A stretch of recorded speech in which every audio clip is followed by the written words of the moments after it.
United States submarine base at Key West, Florida. A dispatch that quoted President Truman's press secretary, Charles Ross, as saying that President Truman has no knowledge of any secret project by this government that would give substance to the existence of such objects. Ross also said that both the Air Force and the Navy deny that such objects... Hi.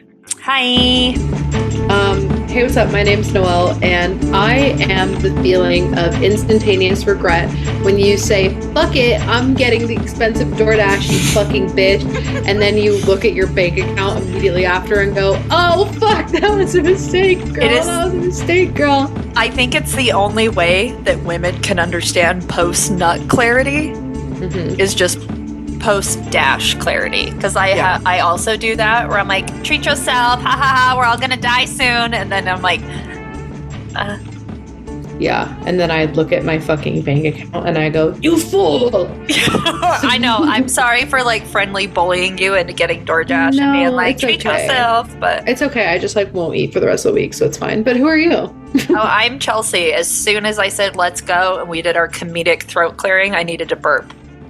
And I didn't, and now I can feel it just sitting in my sternum. Do you want to get it out? You can put yourself on mute. Okay. Well, that's it. That's all I got. That was so pussy. That was I know. It's sitting in my sternum, man. Like pushing it out. I have like a convex chest hump now. I have like a third boob. Well, just, deal with it if you got to deal with it. Anyway, hi, welcome. We are talking about dreams today, and let me just say to you, specifically Chelsea, this was scary for me a little bit. Really? Yeah. You went hard in the paint on the research, I can see.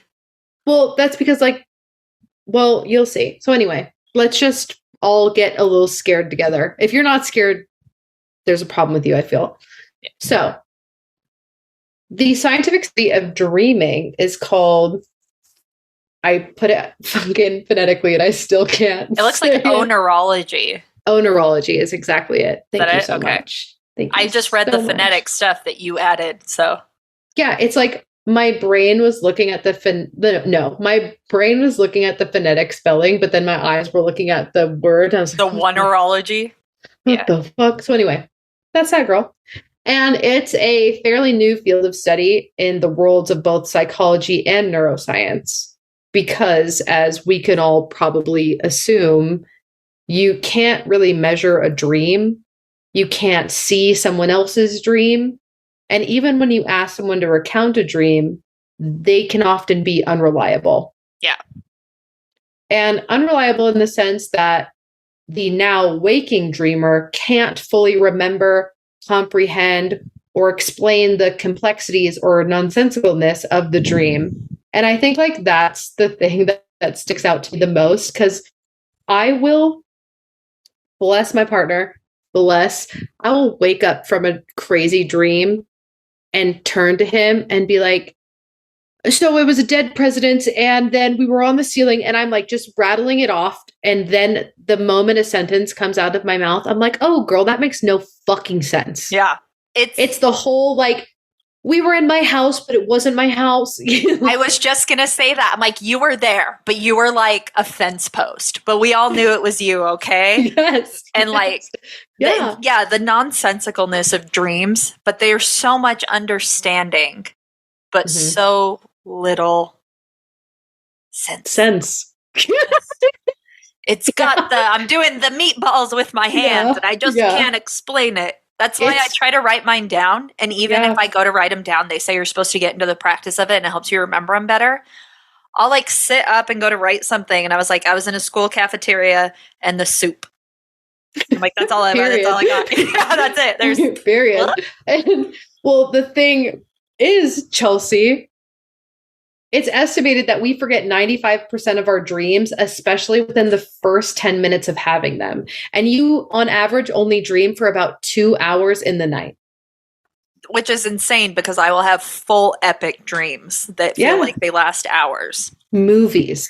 Straight up Martin Scorsese, 3 hours, sit your butt down with a large popcorn, piss your pants style. Beginning, middle, and end. If this were the 90s, it would be a double VHSer. Yeah. Yep.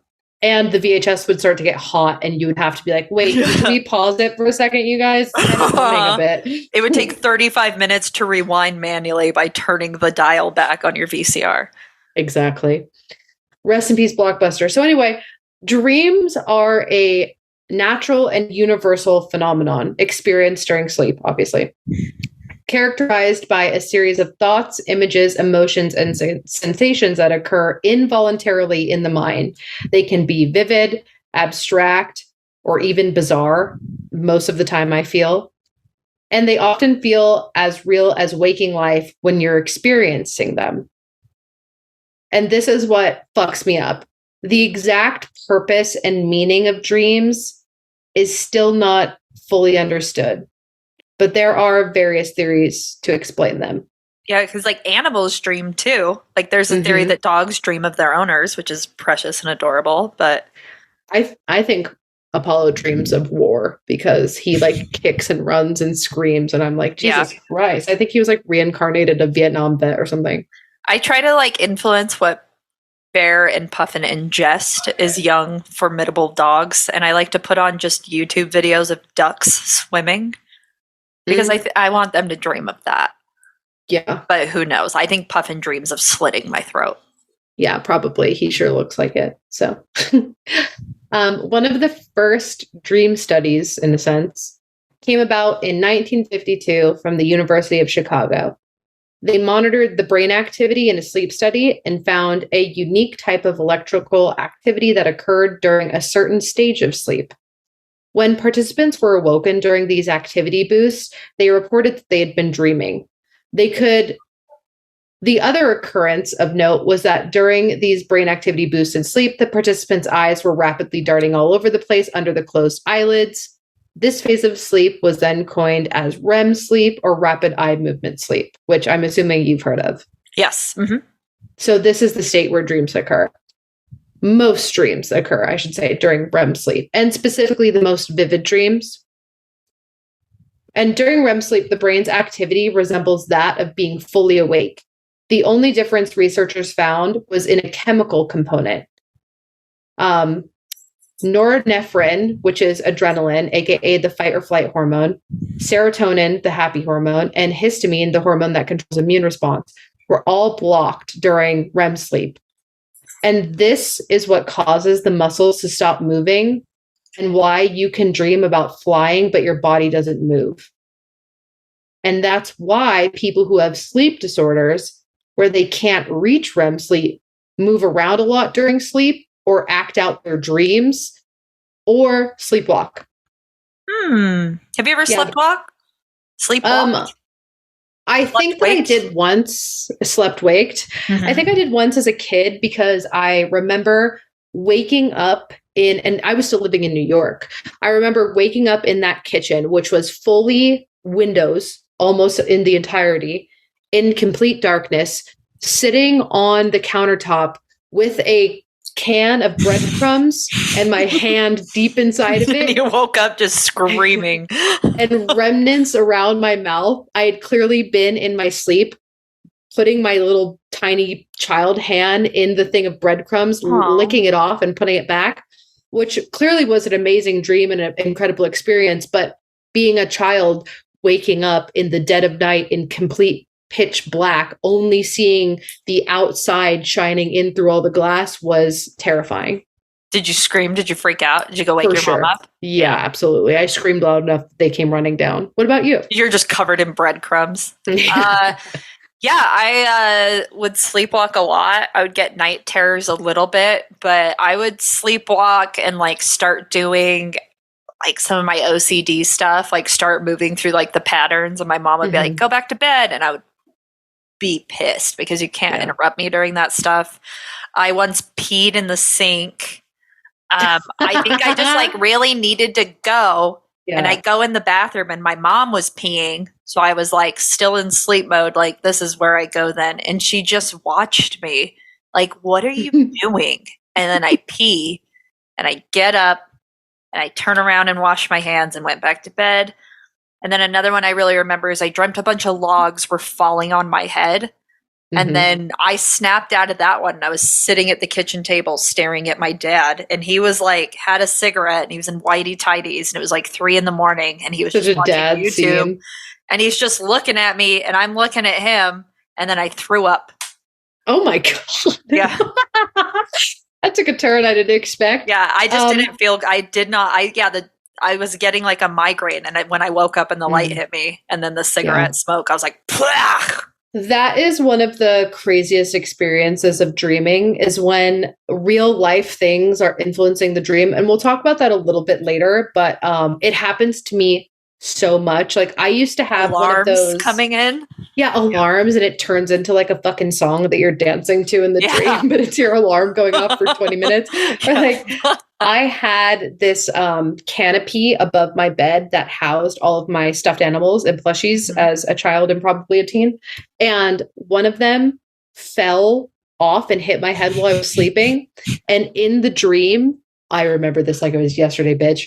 In the dream, I was swinging on the swing, just vibing. And then a fucking Doberman comes out and bites me. And it was the exact moment that the fucking plushie fell on my head. It's so wild because like there has to be like some response delay, but no, your brain is on it. Like sometimes I can't compute what's going on, but like Chelsea in sleep mode is on her game. Well, I bet there's like a bit of instantaneous. There's a bit of a delay, but it feels instantaneous because it's the same phenomenon of like in the dream, I'm running, but I'm not. It's that same fucking shit happening. Yeah. So I actually feel like a lot of people sleepwalk, or at least I've met a lot of people recently that sleepwalk. Even Ty sleepwalked for a while, even into like adulthood, I think. And I was like, that is so fucking creepy, but also it makes sense because he notoriously will sleep talk to me, and he sleep talks to me like the movie Talk to Me. It's fucking creepy. He'll just be like, there's someone in the corner of the room. And then he like goes back to sleep. And I'm like, what? He opens his mouth and it's like 300 children giggling. Like fucking just layered. Oh my God, that's so creepy. He straight up, bro, he fucking sits up like the goddamn Undertaker with fully sleep talking. I would consider that borderline sleepwalking because he's like acting out the dream, which is a part of this. And I'm not even fucking kidding you. This is real. He goes, there's someone in the room with us. And then goes right back to sleep. And I go, huh? What? And then he does it again. He wakes up again. And this time he points over to the corner. He goes, can't you see him? They're right over there. And I'm like, I'm going to fucking kill you, you creepy little bitch. I know you're not supposed to wake someone up, but like you are getting electrocuted. I am putting a fork in your hand and we are shoving it in the outlet together because that's not happening. That is so creepy. And we were in a hotel in Vegas when he did it, and I was fucked up. I was just sitting dead. I was doing that thing where you try to convince yourself you're not scared, but you're fucking petrified. You know what I mean? It's like when you're home alone, but you hear something and you go, that was nothing. That was me. It was me sitting up, just fully bracing the fucking bed, but too scared to like get my phone and like shine a light over there because he was saying it so confidently in his sleep. I was convinced that something was there. I was at a sleepover and I was sleeping on my friend's floor. And at one point, like, the lucid dreaming, I had woken up, but in my dream, I knew she had gotten up, but then I hadn't like computed it. So I like come out and I turn and she's standing in front of her mirror, but she's looking at me because in my sleep, I like had my eyes open and I was like I was silently screaming. So she comes back from the bathroom, fucking freezes, looks at me, but I'm like, yeah, you're mid looking at her, and we are just sit there for minutes, and she's like, Chelsea, and like the tension, it still gives me like goosebumps though, because I remember thinking that she was in the mirror, like not standing in front of it, but like all I saw was her outline, but the mirror was like reflecting the rest, but she was like right in front of the mirror, so I didn't see two of her, so it looked like she was in the fucking mirror.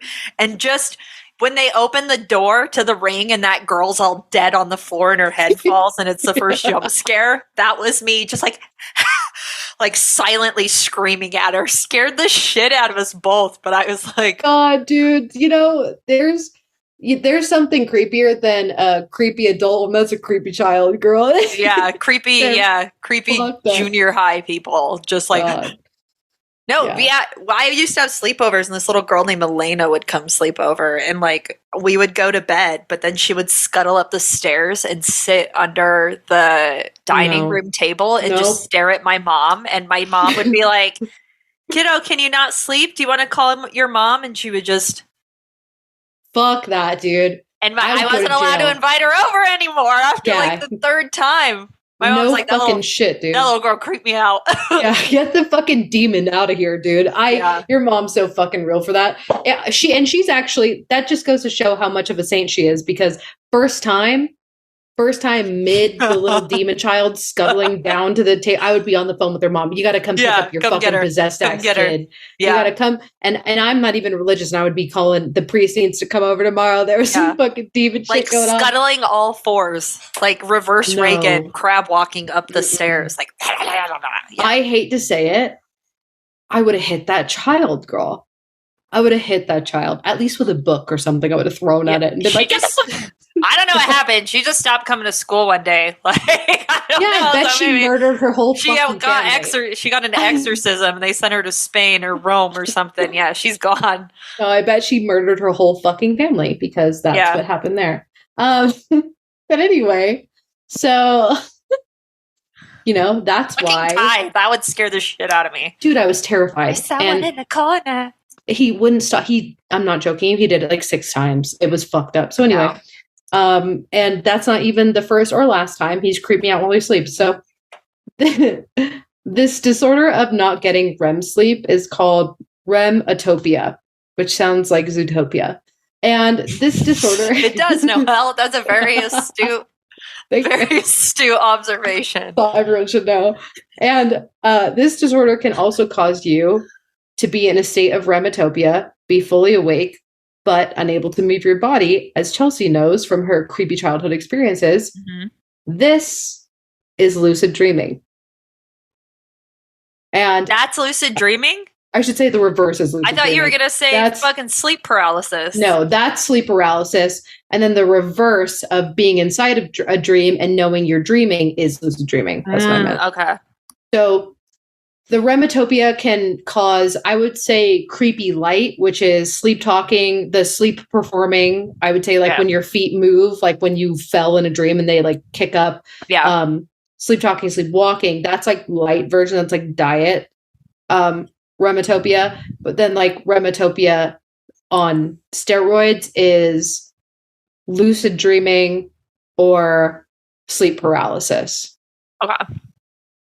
Or sleep paralysis is caused by astral projection and you can't get the fuck back in. Or that, Mm-hmm. And I prepared for this by watching Insidious 1 and 2. So you prepared for this by also watching Inception. No, I didn't want to go that far. I'm on a Patrick Wilson kick right now, but I don't want to watch him acting as Ed Warren.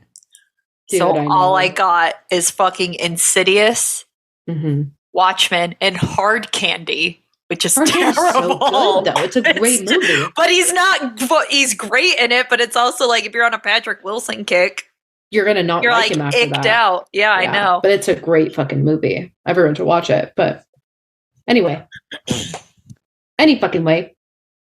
And as we know, there are people who try to almost master specifically lucid dreaming, because being able to make conscious decisions in a dream is pretty fucking cool.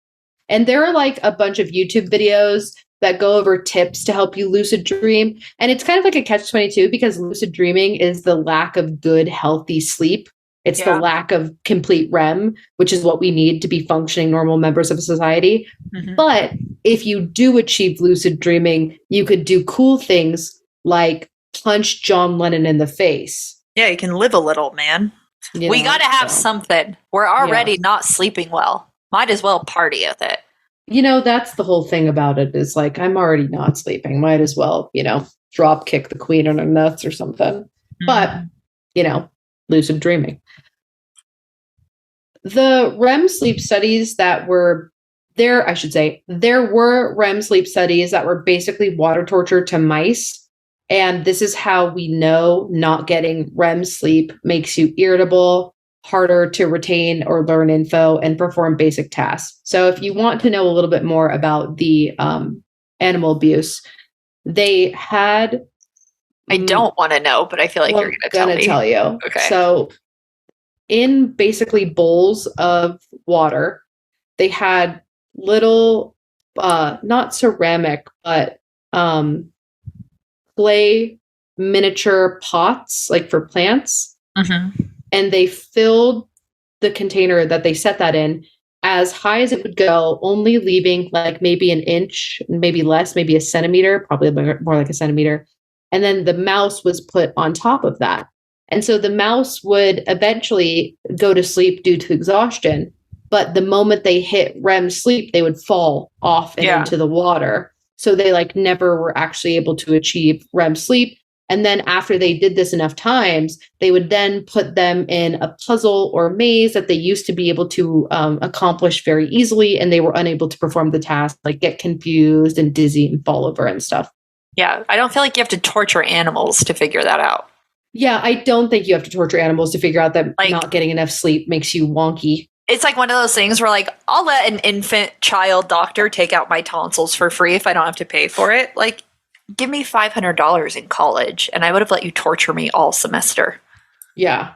I mean, some would say that we were paying to have that happen anyway by going to college in the first place. You're not wrong. So, what's so right for that. And in less animal abuse news, researchers also conducted brainwave studies that proved during REM sleep, your body is replaying all the things you learned or observed or witnessed that day subconscious to you. So participants would learn a new puzzle that day. While learning it, they were monitored, like on the little brainwave thing.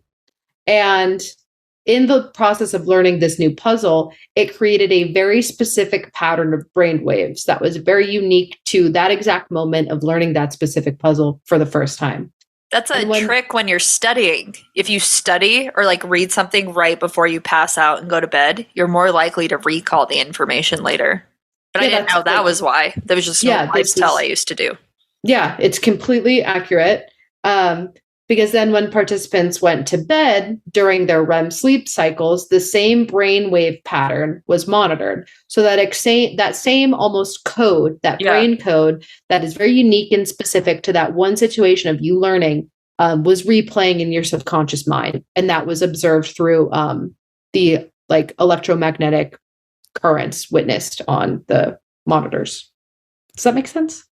Yes, like the pattern's the same. You might be dreaming about running naked through lagoon, but that happens to have the same frequency pattern as you studying for a test when you were fully awake. Yep. So, interesting. And this is where two more theories come up. So the first one is activation synthesis theory. And this is the theory that dreams are the brain's way of making sense of random neural activity that occurs during sleep. So according to this theory, both the conscious and unconscious brain attempt to create a narrative or story from these random signals, which result in dreams. And this is why dreams are fantastical and bizarre, because they're not actual messages, more so just the brain trying to contextualize all the noise coming from the unconscious brain processing information.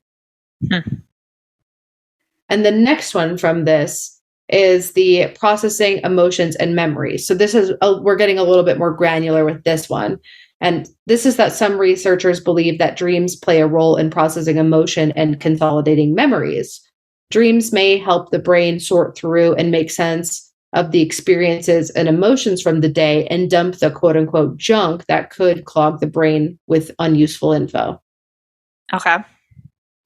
And both theories would then categorize dreams as a phenomenon, which basically means they're not a purpose of function. They're an accidental result of a main functional process happening. Okay. So the brain, both subconscious and conscious, basically downloading, for lack of a better term, like downloading the information of the day and processing it and categorizing it creates energy. And that energy is felt by your brain. And to just explain the the energy that can't go anywhere. It can't be expressed by running, talking, reading. Yeah. It goes in the production of a dream. And it's not the function of a necessary process. It's the result of the process happening. It's like the smoke from the fire. Exactly. Exactly. But besides you breathing into your microphone, there are some researchers who don't believe that at fucking all. Some believe they're there with a purpose to do things like prepare us for threats. And this is kind of an evolutionary theory as well. Because a lot of participants in dream studies report the main feeling during a dream is negative. And like, I agree. Like, you could even be having like the coolest dream ever, and you still get a sense of like anxiety and stress, right? Like that. And if you were to, as someone who keeps a dream journal, if you were to summarize the overarching theme or feeling after each dream, it would technically be categorized as negative because you were feeling afraid, anxious, upset. I think ominous is what I normally categorize them as, because you have to write down one thing. Even when it's good, it's still foreboding. Yeah, exactly. And so you would summarize that as technically negative experiences. And that's what they're saying is, or could potentially be, a factor of evolution, like dreams being a factor of evolution, because they simulate our anxieties and fears to prepare us for whatever dangers we face the next day. Okay. And so someone who believed in this like evolutionary theory of dreams would also say that people who always have nightmares or high anxiety dreams have strong survival genes. Maybe. I mean, that's what I've heard about OCD, that it's a survival gene that just has nowhere to go. Yeah, that has nowhere to express itself. It's also good to note that sometimes nightmares are also caused by like stress in your daily life, trauma, and certain medications. It's not just evolutionary. Yeah, there are a lot of things. These are all hitting on things that could be possible, but I'm not buying into one theory yet. Yeah, that's fair. And then there are other researchers, one you may know of named Sigmund Freud, who believed in psychoanalytic theories. Just penises in the dreams. Exactly. Freud's psychoanalytic therapy centered around bringing repressed thoughts and feelings to the surface. So in relation to dreams, this theory proposed that dreams are a window into the unconscious mind. He believed that dreams are a way for people to express and fulfill unconscious desires and wishes, often in symbolic form. And this is where we actually get the entire dream theory and like symbolic dream interpretation is technically from Freud's psychoanalyst of dreams. Yeah, I think I do buy into a little bit more that it's a window into the unconscious mind. Whether it's like desires and wishes, I'm not sure, but I do believe that there is some symbolism in dreams, or sometimes they're just nonsensical. Like many things can be true, but well, I mean, I think that's the thing about it, right? Because people have had epiphanies in dreams, and they allow for free-flowing problem solving and creativity. Like some people have found inspiration or solutions to problems in their dreams. Artists, writers, and scientists have often reported their creative ideas. Our number one favorite, fucking Twilight, came from a dream. Exactly, girl. And kind of 9/11 and My Chemical Romance, but like that's a whole other thing. But there's a really famous example in the scientific community, and it's with chemist August. You want to say that German last name? I don't fucking know. That's German? Yeah, it's German. I was thinking like Pacific Islander, like Kekule. No. That's what I thought as well, but it's German, and it was German. Like man! I didn't even think to put the spelling. But it doesn't matter. I'm going to say Keikel. That's probably right. Actually, it's probably Keikel. August Keikel. Auguste.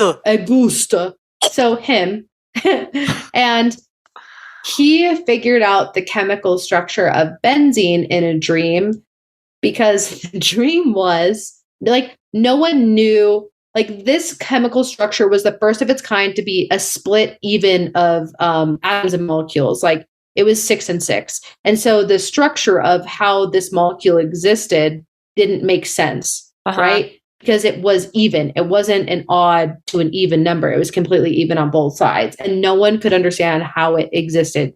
And he had a dream where the atoms and molecules of benzene were dancing around him. And then they turned into snakes and created the Ouroboros, which is the snake biting its own tail. And that unlocked for him the chemical structure of benzene, because that's what it is. It's them evenly around each other. All right. Right?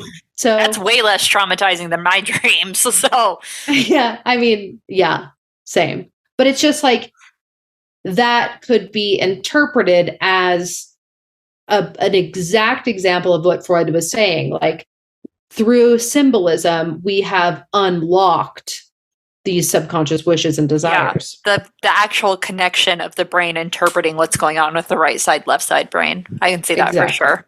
Exactly. That, like, dreaming, because it taps into both the conscious and unconscious, subconscious brain, you aren't blocked by the daily rituals, habits, norms that would cloud you from seeing something so technically, potentially obvious, right? Yeah.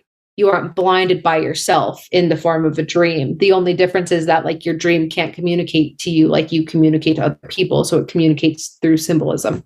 Gotcha. That does make sense. It's allowing you to see the forest through the trees. Exactly.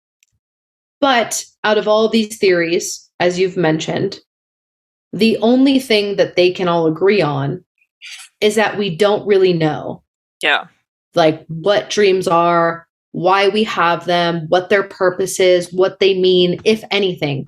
That is the only thing we can agree on. The science of dreams can agree that we have them, but that's as far as it goes. We know more fucking about ocean, man.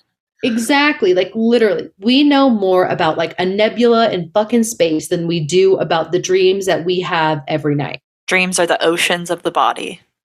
Dreams are the oceans of the mind, girl.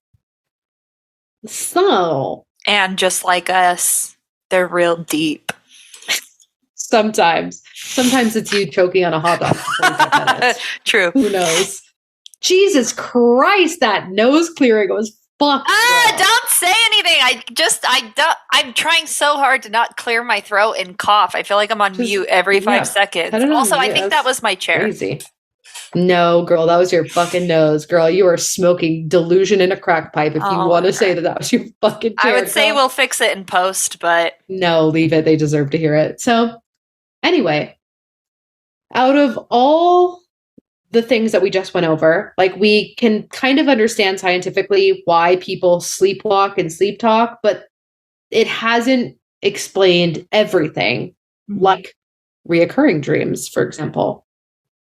And the Sleep Foundation says, experiencing reoccurring dreams may point at an underlying issue, regardless of the dream's content.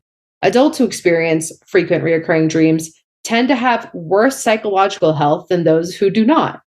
And many experts theorize that these dreams may be a way to work through unmet needs or process trauma. Okay. I think this is interesting because I was a child who had reoccurring dreams and I had zero trauma and no bills in my life. So what the fuck was that about? I have reoccurring dreams and I'm like, nail on the head. Yeah, that makes fucking sense for you. But I also had reoccurring dreams as a child, and I also had epic dreams where I would pick up where I left off. And I also had a dreamy childhood where I was very #blessed to have parents who loved each other and financially provided for us. Yeah. And we were able to experience extracurricular activities. But you're also mentally ill and, like, have to count in a certain way or you think your family's going to blow up. Yeah, so, you know, big religious trauma as a child. So, well, and I would say religious trauma. I was just afraid of the devil so bad as a baby. So that's the tea of it, dude. Because, like, I sat here and I looked at this and I said, "This makes sense, right? This makes complete and perfect sense." Especially when I think about, like, people like you. But then I go, "Why was I, a mere perfect child with zero problems, having these horrific reoccurring dreams?" And it was exactly that. I genuinely think at this point it was religious trauma, because not like that, something weird happened, but the fear of damnation and hellfire, because at its core, that's what my recurring dream was. It was being in the fucking pits of hell, running from my interpretation of the devil at that time, which was just a person on fire. Dude, someone casually mentioned that the sun would burn out someday, and I decided that was my problem. Mm-hmm. Yeah, you carried the weight of humanity on your fear, shoulders. yeah. The fact that I found out we lived on a fault line fucked me up bad.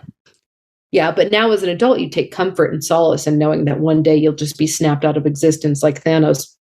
So I do, actually. But also the realization of statistics that statistically the sun will not burn out in my lifetime.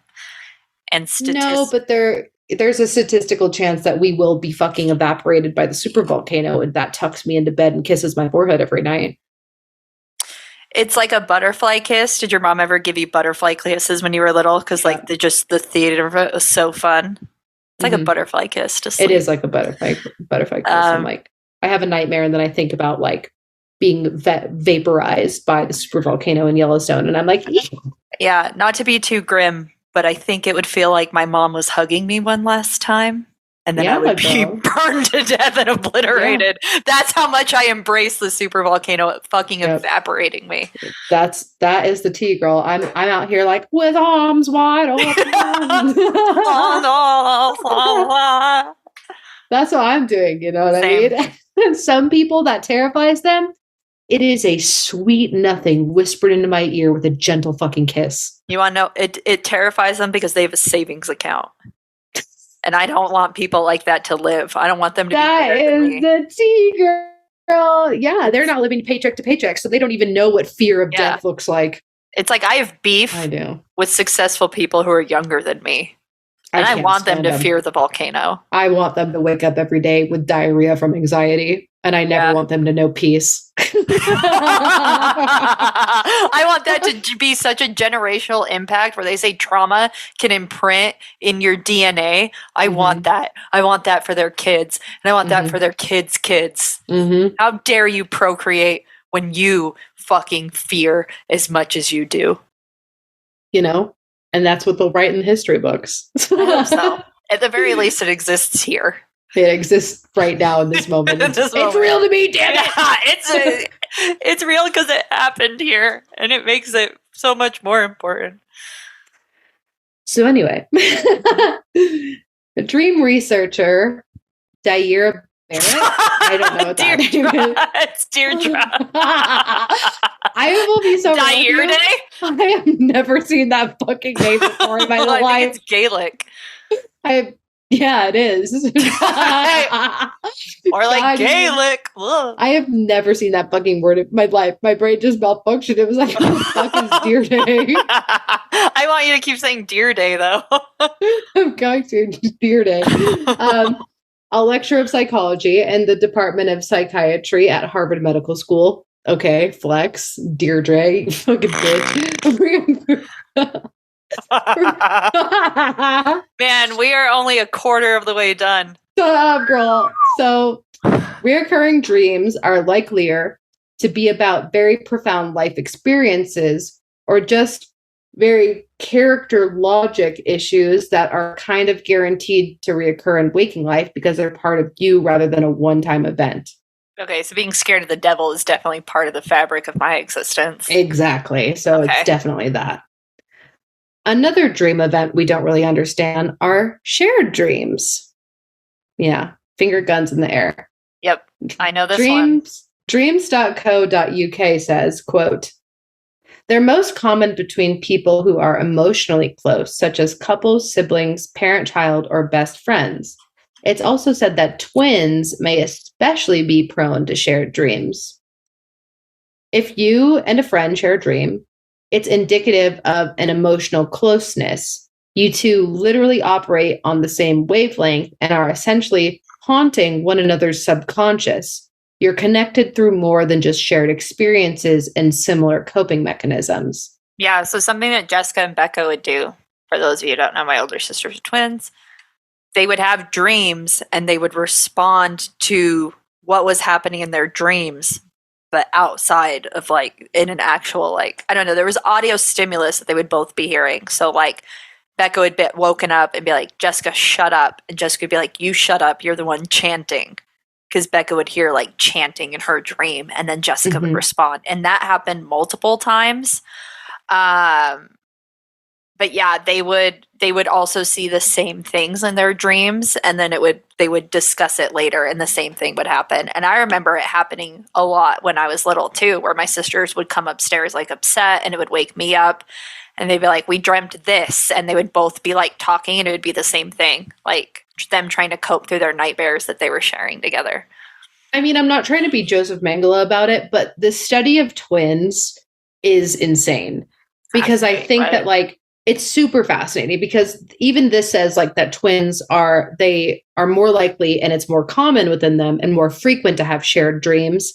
And it also kind of like explains that twin language, that babies, like twin babies who haven't even developed forms of language, communicate to each other seemingly without any sort of physical or verbal language. And so there's like something to be said about like this deeper subconscious, almost radio frequency connection. Well, I wonder too how that changes. And I don't want to be like insensitive with Becca because there's a sacredness that comes to twin things or the twin experience. But I wonder if there's any subconscious dreaming level now that it's like only half there because Jessica's gone now.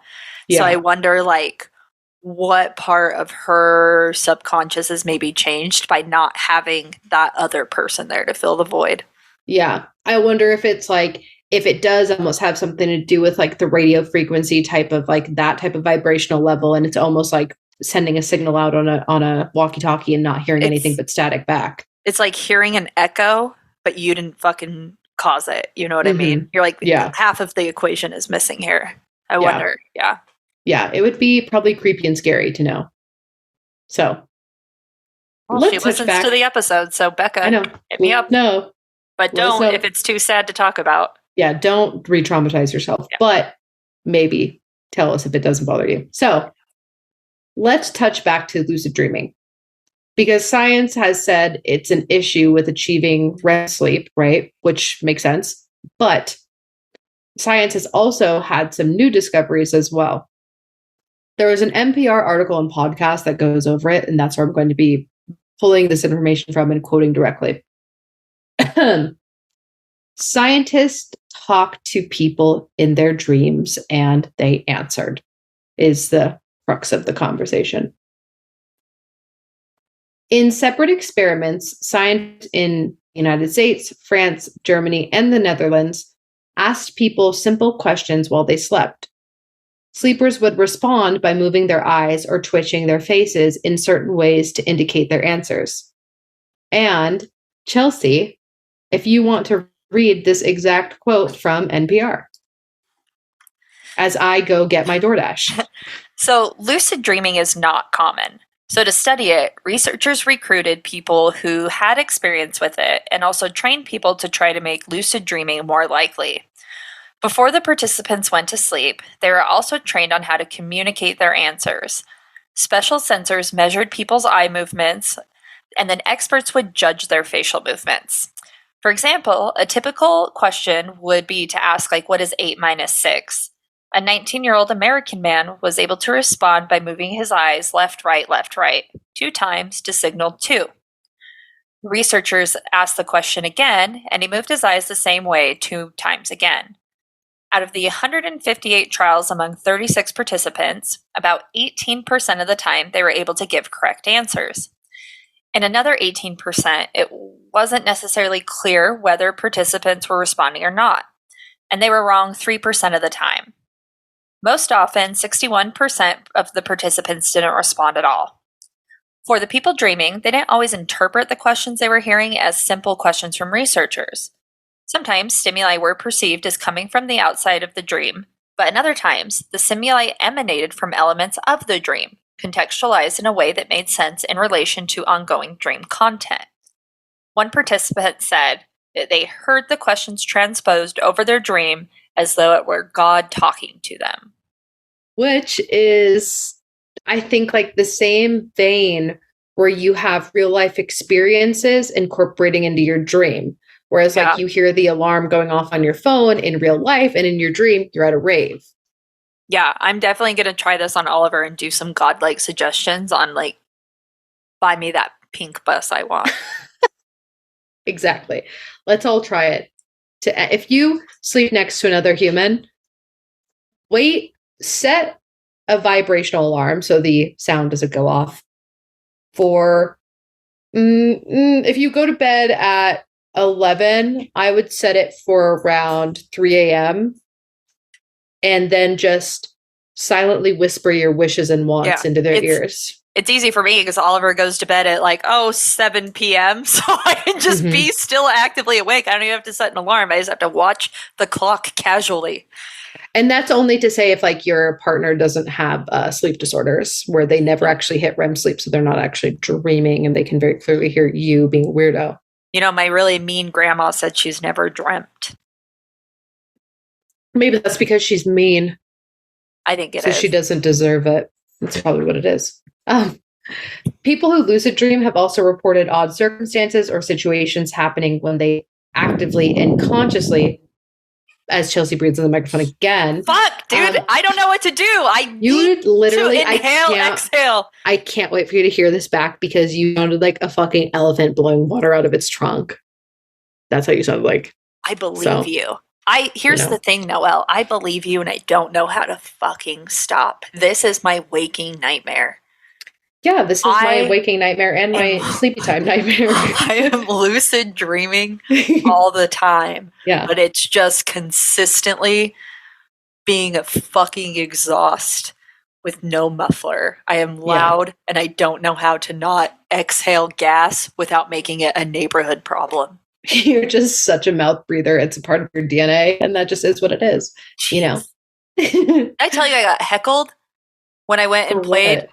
I went and did a roller derby bout up in Treasure Valley, and the crowd turned rancid, and they were making fun of everyone, but they were making fun of everyone in a generalized way until one person from the crowd screamed down at me, "That girl never closes her mouth!" And I was like, I have asthma! I was so bothered by it.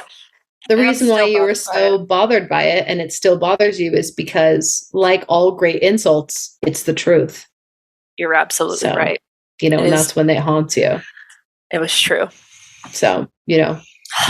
Anyway. And then the real nightmare is the lack of medical care, because if you got some, maybe you wouldn't fucking breathe like that. But, you know. I pay like $200 a month for an inhaler. I don't know what else I can do at this point. It just makes the breathing louder.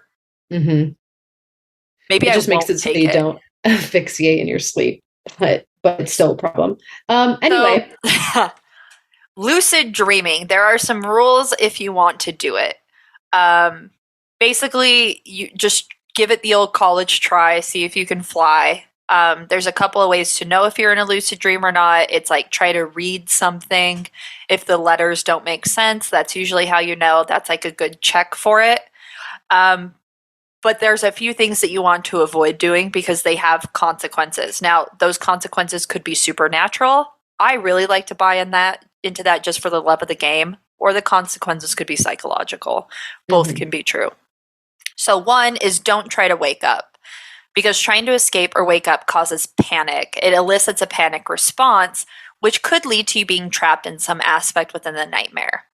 If you find yourself inside a nightmare, it's likely because you were pulled from a lucid state into the nightmare state, and then on a subconscious level, you realized what was happening, and then that makes the nightmare dangerous. So that's, again, don't try to wake up. Instead, try to read something. Try to get back into the state where you're in control, because the nightmare is out of control. Nightmares are different than a lucid dream.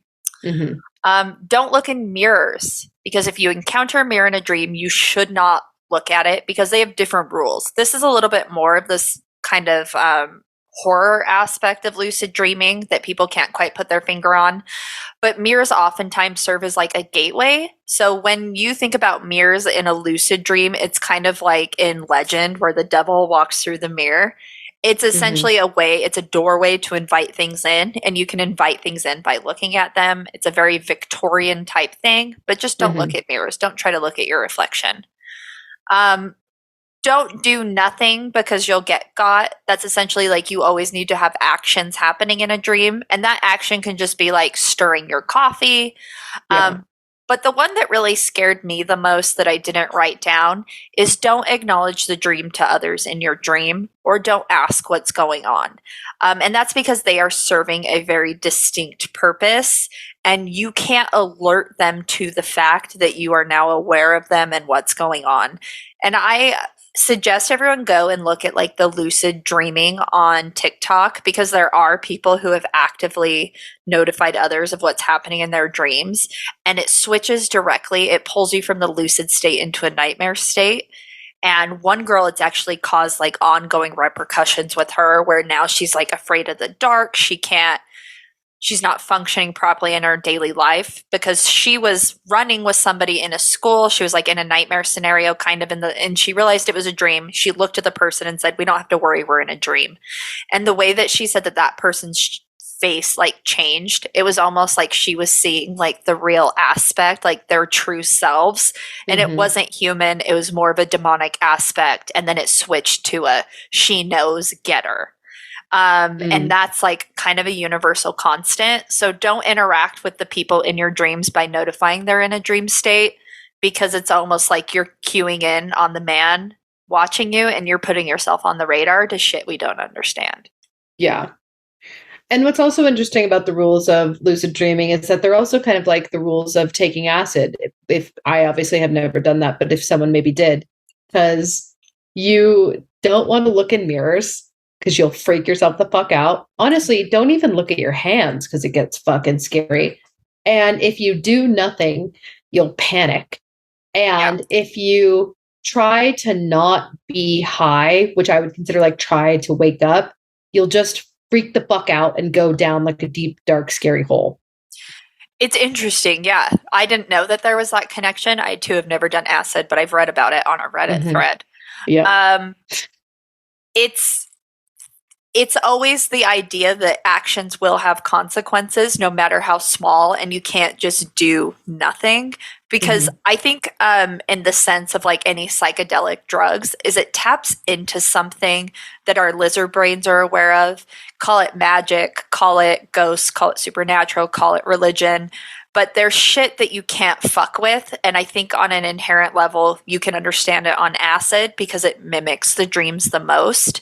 And it's like uncanny valley stuff, right? Or it like puts you in that same state. Yeah. Or like this almost other vibrational or alternative dimension or timeline jump you're experiencing in blips and moments. Well, and it's like the thing that freaks me out with the uncanny valley is the saying of like, don't be afraid of things that look like humans. Be afraid of what evolutional trait made that important for your survival. And it's like, fuck, dude. And it's the same thing with like this stuff in dreams. There's a reason for it. And so, and there's people smarter than me out there figuring it out, or people who are more into the metaphysical, or people who are more religious than me, know what not to do.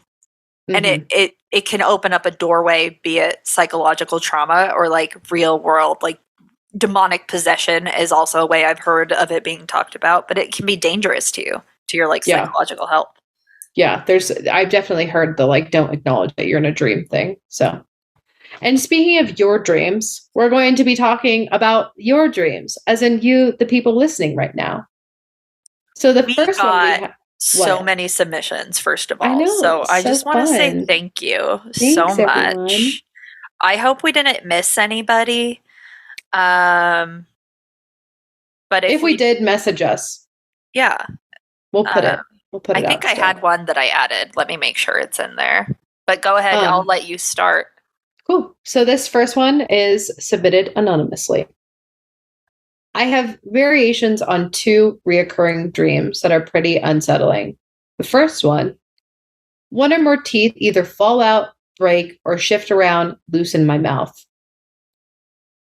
A common interpretation is control issues, but pretty sure I was just traumatized by bad experiences with an orthodontist, which is like very fair and real. I also have experienced the teeth loose or falling out. I've had very vivid dreams where I'm sitting over like my childhood sink, looking in the mirror, and my teeth are falling out into the sink, bleeding. I have fallout teeth dreams a lot. And I genuinely think, just like this person, it comes from like a fear of the dentist and also a fear of losing teeth, because it's like just something you can't really fix that easy. Yeah. So, also sorry if it gets loud. The goblin walked in the room. Oh, the goblins are allowed to walk around, but I can't fucking breathe. Oh my god, she went back away because she heard you talking your shit. Aw, Cora, I'm sorry. Don't even mention her. She'll come back. So she senses it. She's like the Babadook. She's like Voldemort. She is a Babadook. She comes out of the fucking darkness. So their second dream, less spooky. I'm in a car that's moving, not very fast, just in an idle speed. And I press the brake pedal, but it doesn't respond. It just keeps rolling. Maybe me craving control again in a more general sense, but the motion could also be time.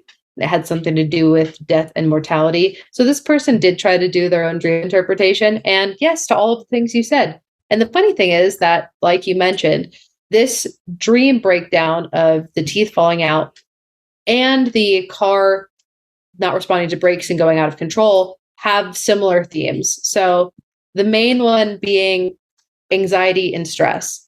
Teeth falling out in dreams are often linked to feelings of anxiety and stress.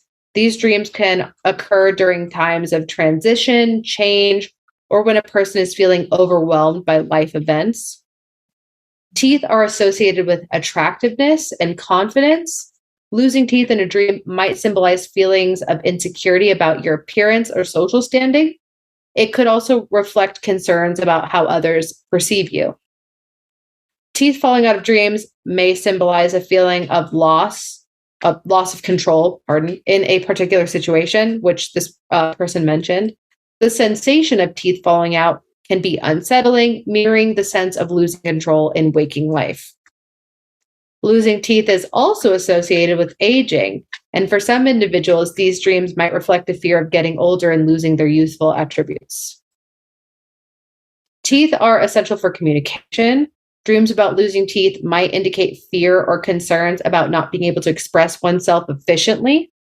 This could be related to problems with speaking, expressing opinions, or fear of being misunderstood. In some cultures, losing teeth in a dream is considered an omen, sometimes interpreted as a sign of impending death or other significant life changes. Interpretations can vary widely based on cultural beliefs and superstitions. And sometimes dreams about losing teeth could be triggered by physical discomfort. For example, if someone grinds their teeth at night or experiences dental pain, it might manifest in their dreams, which, like we've talked about before, happens. Like you with the head getting hit with logs, but you were actually just getting a migraine. And in psychological terms, dreams are often seen as a way for the subconscious mind to process unresolved issues or emotions. So losing teeth could be a symbolic representation of an unsolved problem or fear. The big difference between the car dream and the teeth dream, because pretty much they have the same themes, is that in the car dream, there is a fear of consequences, because in this scenario, the dream might represent a fear of not being able to control a situation. There might be something in your life that you fear that you lack control of that could lead to these negative outcomes. And then decision-making anxiety, the brakes in the car symbolizing control and direction. If the brakes don't work, it might indicate uncertainty about the direction you're taking in life or anxiety about making a wrong decision. And then a similar conflict and unresolved issues theme. So the inability to stop the car could represent a situation you want to halt or a problem you want to solve but feel incapable of doing so. Interesting. Overall, negative dream. Yeah, exactly. Right. Do you want to get this next one? Yeah. So Heather submitted this to us, was okay with us saying her name on here. So in her dream, she says, I'm driving in a car and the road is normal until I have to take a quick turn. Then the road pretty much turns into a Hot Wheels ramp with no edges. The road takes me higher and higher as the track gets narrower and narrower. Eventually, because for some reason I can't slow down or stop, I fly off the track into water. The impact of the water wakes me up, but the worst nightmares are when I get sick for a bit, first praying it's a dream. So let's analyze this. Also, I think she means stuck for a bit. Stuck for a bit. Got it. But same difference. So, driving a car in a dream often represents the direction you are taking in life. It signifies your control and responsibility for the path you are on. The sudden transformation of the road into a challenging structure like a Hot Wheels ramp suggests unexpected changes or challenges in your life. It could symbolize a situation that started off manageable but has become increasingly difficult and precarious. The track going higher and higher on a narrower track indicates an escalating sense of pressure, difficulty, or feeling boxed in. You might be feeling overwhelmed by the demands and challenges in your waking life, and the narrowing track could represent a feeling of limited options or resources. Being unable to control the speed of the car suggests a lack of control over the pace of events in your life. You might be feeling rushed or pressured in some aspect of your waking life, and this lack of control can be causing anxiety. And water in dreams often represents emotions and the subconscious mind. So flying off the track and landing in water could symbolize an emotional or subconscious plunge due to a situation that has gone out of control. The impact of the water waking you up suggests a jarring emotional or psychological experience that has affected you deeply. And the feeling of sickness upon waking or praying it's a dream indicates the intensity of your emotional response to the dream itself. Praying it's a dream reflects a deep desire to escape or avoid a challenging situation in your waking life. So, in summary, this dream appears to reflect feelings of being overwhelmed by unexpected challenges and a lack of control in your life. It might be helpful to reflect on your current circumstances and identify areas where you feel pressured or out of control. Addressing these feelings subconsciously, perhaps through seeking support or making changes where possible, could help alleviate the anxiety and stress that your subconscious mind is kind of trying to process through this dream. Pretty much, I want to say everyone's dream analysis ends with seek help, whether that is writing the dreams out, speaking to them with like a friend, going to therapy to talk about what's making you anxious, all that stuff. And as Chelsea's big, thick dream journal notes, I'm going to post this in the show notes because it makes it really easy to write down your dreams. It will literally ask you the dream title, characters, location, sensations, dream events, emotions experienced. You can do a quick sketch of stuff that you saw in the dream. You can interpret the dream symbolism. You could give it a star rating on how important you think it was. And we'll ask things like, where did you go to sleep?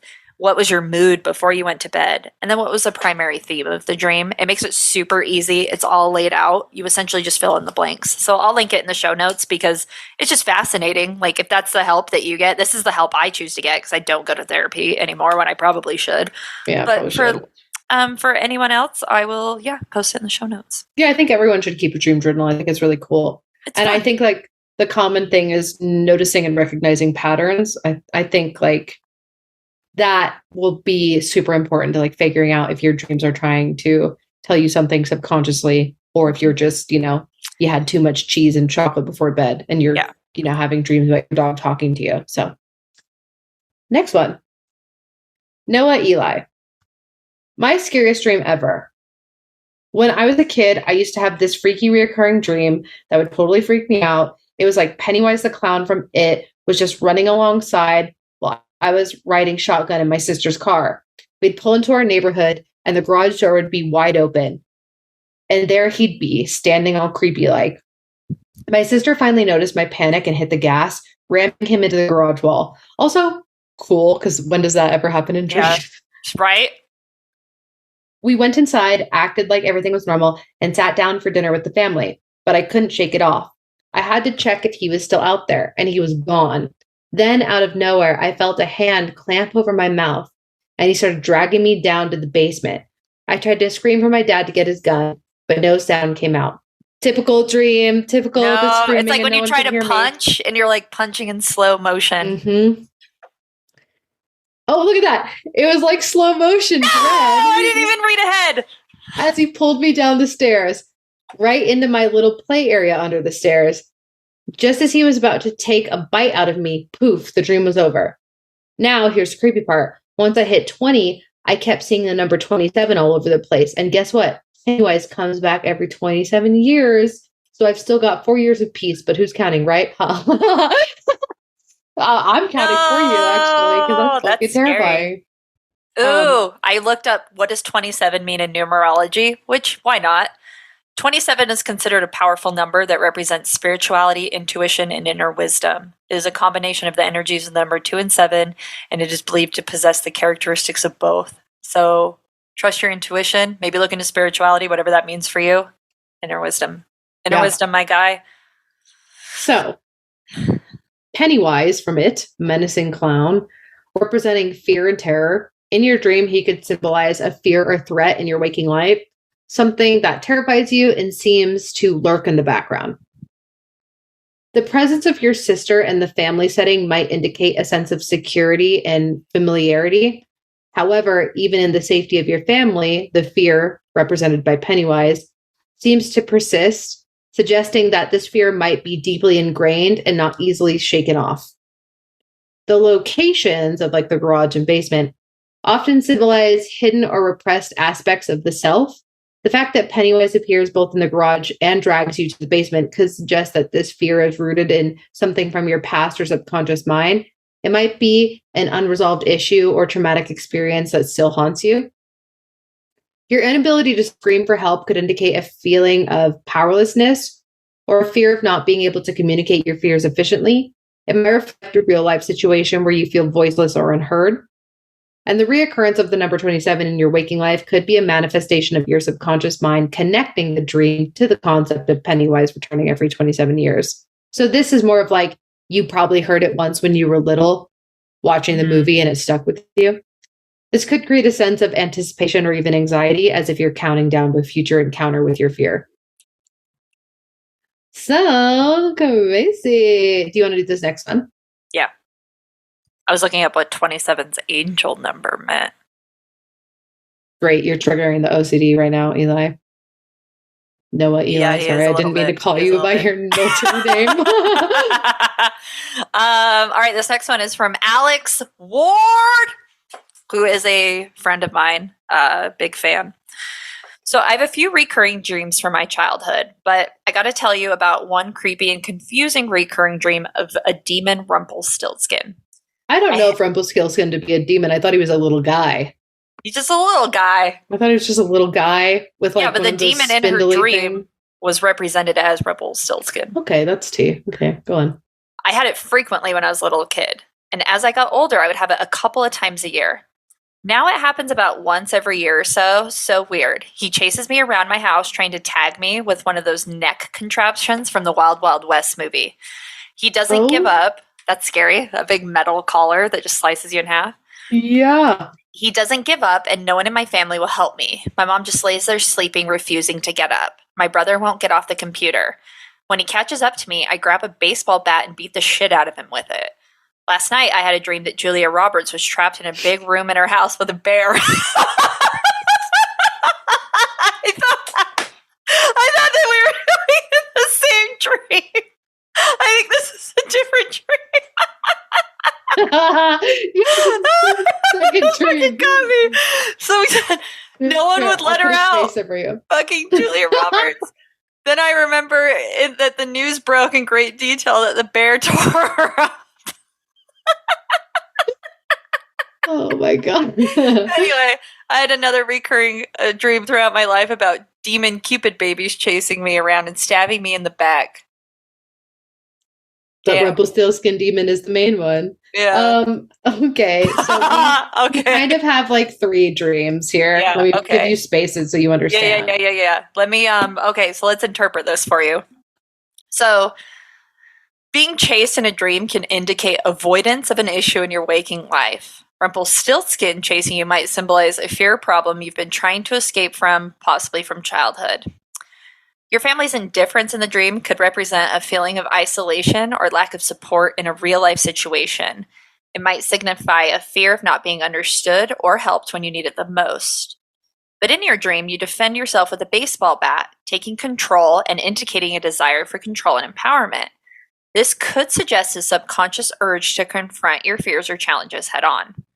And knowing Rolly in my personal life, just knowing like shit that she's been through, I can definitely see avoidance lack or like family indifference, and then her finally taking control. So good for you, bitch. Slay. So the dream about Julia Roberts, my personal favorite. Yeah, a favorite of mine as well. Julia Roberts being trapped and attacked by a bear in your dream might symbolize feelings of powerlessness or vulnerability, either related to yourself or someone you admire. It could also represent concerns about the safety and well-being of others. Let's figure out really quickly by tapping into our subconscious what Julia Roberts means, okay? We're going to do some word association. Chelsea, I'm going to need you to answer as quickly as possible. Okay. First thing that comes to your mind when I say these things. Okay. Okay, ready? Yeah. Drink. Drink? You're taking too long, girl. Did you say Drake? Drink. Oh, that's Drink. Okay. All right, start over. Okay, ready? Ready? Yeah. Cigarette. Smoke. House. Ball. Yeah, I have to keep going. Sorry. Movie. Theater. Julia Roberts. Pretty Woman. There you go. So that's what that means. Pretty Woman. Yeah. Who I admire. I admire Yeah. a woman. Yeah. She is the personification of fancy, which is my favorite Reba McEntire song. Mm-hmm. Someone to admire. Love it. Yeah. So. The demon Cupid babies chasing you and stabbing you in the back could indicate feelings of betrayal or hurt in your waking life. Babies are often associated with innocence, so this imagery might suggest betrayal coming from unexpected or seemingly harmless sources. You and I are on the same page about vampire babies. You got to just kick the shit out of them. So I would say the same goes for demon Cupid babies. Yeah, drop kick those fuckers. So the next one is Savannah. Not a specific dream, but when I started my ADHD meds, it gave me severe and gory nightmares. My doctor even asked if, quote, the nightmares had started yet, end quote. What? Yeah. You knew? You fucking knew! As apparently it's a common side effect. In the dreams, they had committed horrible acts of torture on people. Or no, they were dreams where I committed horrible that's what I said. Torture on people. Yeah. They were dreams where I committed, Savannah committed horrible acts of torture on people. Or where the walls and floor were made of flesh, which is very like Cenobite of you. Just awful body horror every night.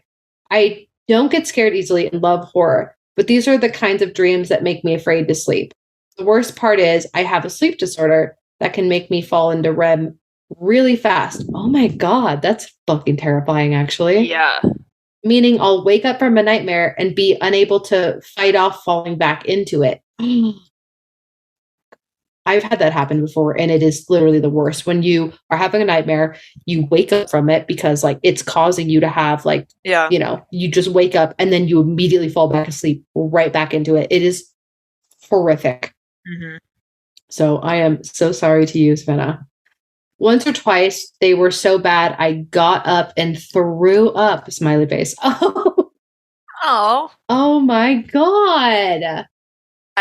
That sucks because I can relate to also having like horrific dreams that I feel like make a Serbian film look like a Disney film, and they are miserable and there's no escaping.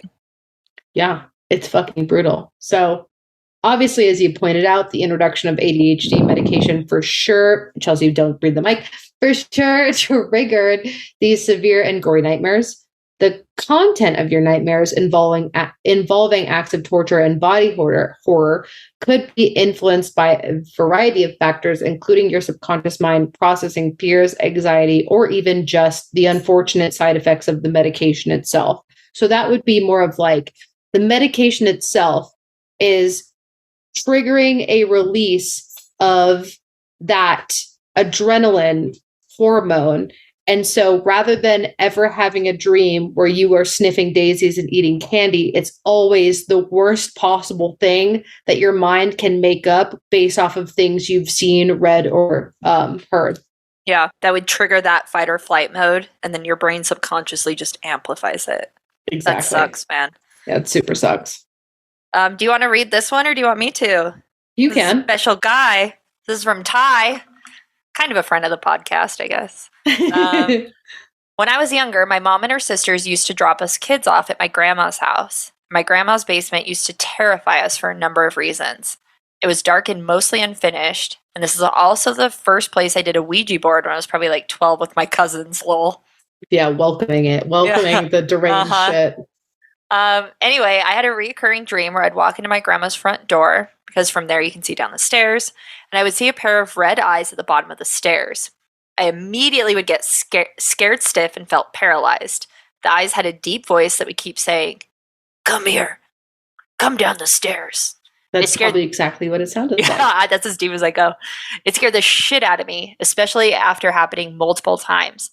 My grandmother has always been big into analyzing dreams and their meanings. And I remember telling her and my mom about it. My mom, easily scared by everything, was very freaked out by this because she said when she was younger, she had the same exact dream, but the voice was speaking to her in Spanish. Spooky. That is scary. So let's interpret it. Your recurring dream about the pair of red eyes and the voice saying, "Come here, come downstairs," seems to be connected to childhood experiences and the fear associated with your grandma's basement. And unresolved fears, i.e. your grandma's house and the basement there, being a place that terrified you as a child, represents unresolved fear or anxiety from your childhood. The red eyes and voice might symbolize this fear resurfacing in your dreams. And red eyes are often associated with danger, fear, or malevolence in various cultures. The voice calling you downstairs could represent a subconscious fear of confronting something unpleasant or facing a situation that you find intimidating. Damn it, Ty, the fact that you did a fucking Ouija board in your grandma's basement, first of all, don't do that to your grandma, but might have added a supernatural or paranormal element to your fear. Ouija board experiences can leave a lasting impact on individuals, especially if they were done in a place that already has negative associations. Which clearly is the situation here. Yeah. You just amplified it. You gave it feet, Anne. Mm-hmm. The shared dream experience between you and your mom, albeit with different languages, might suggest a generational or familiar connection to this fear. It could indicate a shared anxiety or a family-specific fear that has actually been passed down through generations. Stairs in a dream often symbolize progress, change, or transition. The fear of going downstairs might represent your fear of delving into the unknown or facing challenges in your life. In psychological terms, recurring dreams often indicate unresolved issues or emotions. So this dream might be urging you to confront or resolve the fear associated with your grandma's basement, whether it's related to childhood experiences or deeper, complex anxieties. I love the idea of a generational connection with this dream that Ty had. Because it reminds me of like generational trauma. Yeah. It's like the same thing, but it's like being manifested through the subconscious mind and dreaming. It's like the DNA remembers. It's so cool when you hear about people who get like full blood transfusions and then they take on new characteristics that came from the person who they got the blood from or organs from. Like, I love this where it's like written in the fucking DNA. Yeah. And it's also like, I love this dream interpretation because it almost feels like that connection between he and his mom having like the same dream at probably around the same age. It feels like a supernatural warning that is to be carried generationally. It's very spooky, very also kind of cool. I also love that because we talked about how shared dreams are this almost vibrational connection, like how your sisters were like connected through their shared dreams. And it means that you're just like on this other wavelength with them. And so I also think that's very sweet to have that with your mom. Shared traumas. Even though it's spooky and sad. Something that's like kind of bums me out though with dream analysis is, and you kind of touched on it, is the idea that it could be like a supernatural warning, whereas like dream analysis sometimes tries to put a very like specific description on why you're dreaming what you dream. Dude, what if it's the motherfucking demon at the bottom of the stairs and only your subconscious mind notices it? You know what I mean?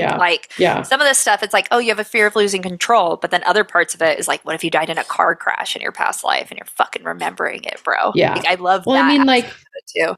This dream analysis comes from the Freudian dream analysis. That's where I'm pulling all of this information It's the most common one.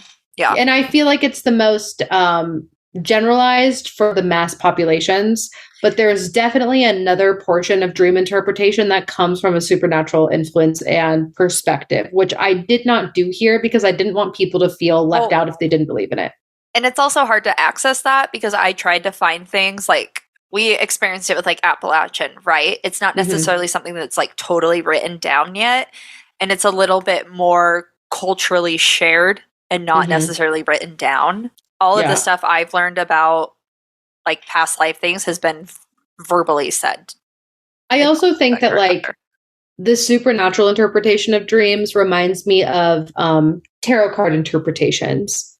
Like it's all on the same basis. Like they all pretty much share the same cards in the deck with the same generalized meanings, but you can also customize them and have specific cards for your specific deck. And you interpret it as this because based off of the person you're looking at. Like there's also a lot of dream interpretation that goes into the supernatural that we couldn't get into unless we were with someone who does it professionally or as a professional hobbyist, and B, you were there to inform them about, more specific details. It'd be the same thing if you and I were doing an episode about tarot cards. All we can do is just give you the explanations, but the interpretation, we haven't tapped into that yet because we just aren't in that circle. Yeah, also because you, the person who it's about, is the tool and instrument for the interpretation. Yeah, the conduit, so you couldn't even like, exactly, you couldn't even like get the details without them. But anyway,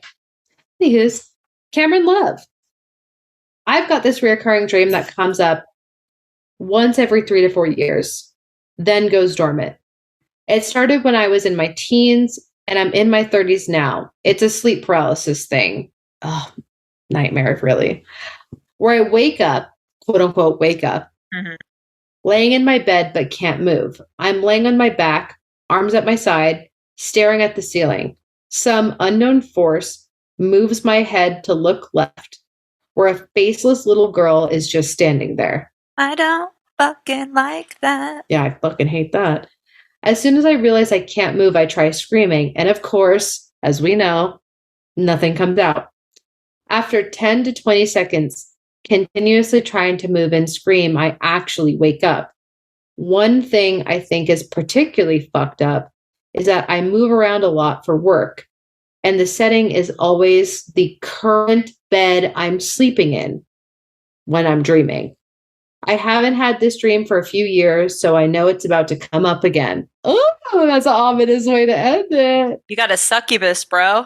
You got to protect against that shit. Literally, though, the fact that the dream learns intelligently, but remains the same, but like changes the setting to be applicable, that's fucking terrifying. That is so scary. Sleep paralysis occurs when a person temporarily experiences an inability to move or speak while falling asleep or waking up. It often involves vivid hallucinations and a feeling of pressure on the chest. Your description of waking up unable to move and scream aligns with the typical experience of sleep paralysis, which is like the textbook thing. What a lot of people think sleep paralysis is something demonic, something supernatural. And, from what you're saying, I definitely feel that as well. The presence of a faceless little girl in your dream, while fucking terrifying and horrible, might symbolize an unknown or unresolved aspect of your subconscious. Children in dreams can represent innocence, vulnerability, or repressed emotions. The facelessness could indicate that this figure is mysterious or unclear to you. Or it could just be fucking terrifying and scary and crazy. Yeah, like a demon. It's a demon. Like a fucking demon. The inability to move, scream, or interact in the dream may reflect feelings of helplessness or lack of control in your waking life. It could be related to a specific situation or a general sense of powerlessness. The fact that the dream always occurs in your current bed suggests that the dream is closely tied to your present circumstances. It might indicate that the feelings of helplessness or vulnerability are connected to your current life situation, especially during times of change or stress. That's actually something I wonder if, as you said, you move a lot for work. I wonder if the move a lot also corresponds with the every 3 to 4 years as well. Yeah, so it kind of like they sync up. Your awareness that the dream is reoccurring, even with years in between occurrences, could create a sense of anticipation or anxiety. This anticipation might even contribute to the dream's reoccurrence, especially if you have a subconscious expectation of it happening again, which is honestly, to speak of the Ouroboros of it all. You keep having it. You're giving recognize it that it's a power. Yeah, you recognize it's a pattern. And by doing that, you've given it power to continue on. Dude, I would honestly do the like go to the succubus episode and then listen to the part where we say how to get out of it. And just prepare yourself to fight off a succubus in your sleep, and that might give you more control and power, and maybe it won't happen again, but what do we know? Yeah. Nothing. Throw everything at the wall and see if it sticks. Exactly. So here's an anonymous one. So I have 2 dreams that stood out to me when I saw your request. I will say neither are necessarily creepy or scary, but still gave me weird existential out-of-body moments. The first one happened a few years ago. For context, my partner and I live together. We are very different when it comes to being social. I love being at home, but he enjoys going out with friends. Occasionally, he would go out with friends drinking and socializing while I stayed home. I remember one night waking up and looking at the clock and seeing it was 2:30 a.m. I got out of bed and went and stood by the front door, and a few minutes later, I hear it opening and my partner walks in. I tried speaking to him, asking how the night was, how his friends were, etc., but he didn't reply. I kept trying to get him to respond, but with no luck. Then I watched him walk into the bedroom. Being tired, I walked back to the room to get back in bed. But when I got back to the room, I saw myself lying there, asleep in the bed. Ooh, that's fucked, y'all. That's fucked, y'all. The moment seeing myself there startled me, and I woke up for real. I checked my phone, and it was like 2:35. The next morning, I asked my partner if I was up and out of bed when he came home, but he told me that no, I was still asleep. And to this day, I'm weirded out by that dream. It's astral projection. By that. Yeah, that's astral projection. I'm weirded out by that dream. That dream's going to stay with me forever. Yeah, be careful. The second dream happened more recently. I basically lived an entire life in the span of a dream that happened to me before, and it sucked. Mm-hmm. In the beginning of the dream, I was a high school student and fell in love with someone who I know in real life, who I've never had feelings for in any way. It was a very puppy dog, heart-stopper type of romance. In the dream, I went through a lot of major milestones with the person, including graduation, going to college, and eventually getting married. Towards the end of the dream, my partner died, and that's when I woke up. And I remember feeling a strange grief, even though it was all a dream. Mm-hmm. I lived about a 30-year time span in the dream, witnessed and experienced major moments, but not every single second, though I was aware of time passing. And the second dream felt so real. I remember waking up very confused. These are my most common dreams of like reliving an entire lifespan, and it sucks, dude. The dreams that are so powerful that you wake up with the residual emotions are fucked, dude. They're so fucked. It's like, and it's always these dreams that you wish fell into the like 90% of ones that we forget. Like that the moment you start feeling upset and angry or sad and anxious and you go to recall what makes you feel that way, it dissipates and you go, okay, well, anyway, and you move on with your day. But these are always the ones that like change the trajectory of how you handled that day. Exactly. 100%. And change the trajectory of how much medication I have to take, for sure. So let's interpret it. The first dream, the out-of-body experience one. So this dream could symbolize a feeling of detachment or disconnection from your own life, possibly related to the differences in your social preferences with your partner. Standing by the front door and seeing your partner come in without acknowledging you might indicate a desire for recognition or validation, especially in moments when you feel overlooked or ignored. Seeing yourself lying in bed could represent self-reflection and a desire to understand your own identity or place in your relationship. It might also indicate a need for self-care and self-awareness, recognizing your own worth and presence. I actually relate to this dream interpretation so much because, as you and I talked before, we always have emotional nightmares of our partners ignoring us and in our dreams and breaking up with us, not replying to us, even physically moving past us as if we don't exist and are a ghost within the dream. Yeah. And I feel like this breakdown of it makes the most sense for those because it's never actually about them doing those things. It's more of like, as this says, like that subconscious like I especially like that first, like there could be some subconscious feelings about like the disconnection between how you handle social situations, and that makes you feel like an outsider. Therefore, in your dreams, you are an outsider to them. Yeah. And that makes the most sense in the world to me. The last line slaps hard too, where it's you need self-care and self-awareness. You need to recognize your own worth and presence. It's not putting it on the partner. It's like you got to fix you because you're diminishing yourself to a literal ghost. That's how you see yourself subconsciously. Exactly. Like this dream interpretation just hit all the points of like, because I'll wake up and be like, why do I fucking dream like that? Like, what's the fucking problem? Yeah. And it's literally that. It's like, oh, do I feel subconsciously insecure about the ways that we handle ourselves in social situations?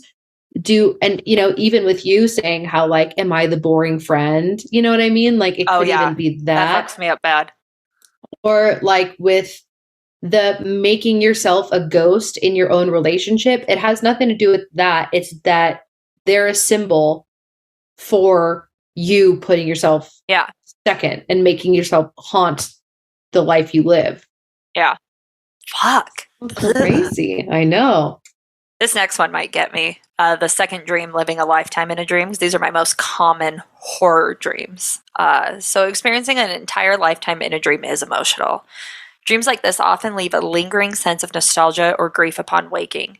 This dream might symbolize the passage of time and the inevitability of change and loss. The romantic relationship and the subsequent grief upon your partner's death could represent the fleeting nature of love and pain associated with loss. Alternatively, this dream might reflect a desire for deep emotional connections and a fear of losing them. It could also be a metaphor for the impermanence of life and the importance of cherishing the moments we have with loved ones. Dreams of living entire lifetimes can also be a way for your subconscious mind to process complex emotions, unresolved issues, or unexplored possibilities. In both dreams, there seems to be an underlying theme of emotional connection, self-awareness, and the passage of time. So it might be helpful for you to explore these themes further in your waking life, perhaps through simple journaling, self-reflection, or even just conversations with a close friend, if not a therapist. And I actually, for you experiencing the living a lifetime in a dream, just like this anonymous person as well, for you specifically, I feel like it's the desire for deep emotional connections and a fear of losing them. So I feel like that has been such a common theme in your life, is that the metaphor for the impermanence of life and the importance of cherishing the moments we have with loved ones. And your subconscious mind making you live out lifetimes and dreams is how you are expressing those unknowns that weren't able to happen. Yeah, the way that my dreams tend to play out is like on the precipice of either my mom or my sister dying, reacting differently and getting them better help in a sense where they almost come back from the dead, right? And then I get to relive that lifetime where I get to go and cancel their funeral. And I get to go and like be like, fuck, dude, we have all these funeral flowers we bought for it. Isn't that crazy that like just last week you were like dead, but now you're alive and we're having dinner and I will live out my lifetime with them. And then I wake up. Oh, so then that's it on the head, 100%. Girl. That is it on the head. 100%. That is creepy scary, actually.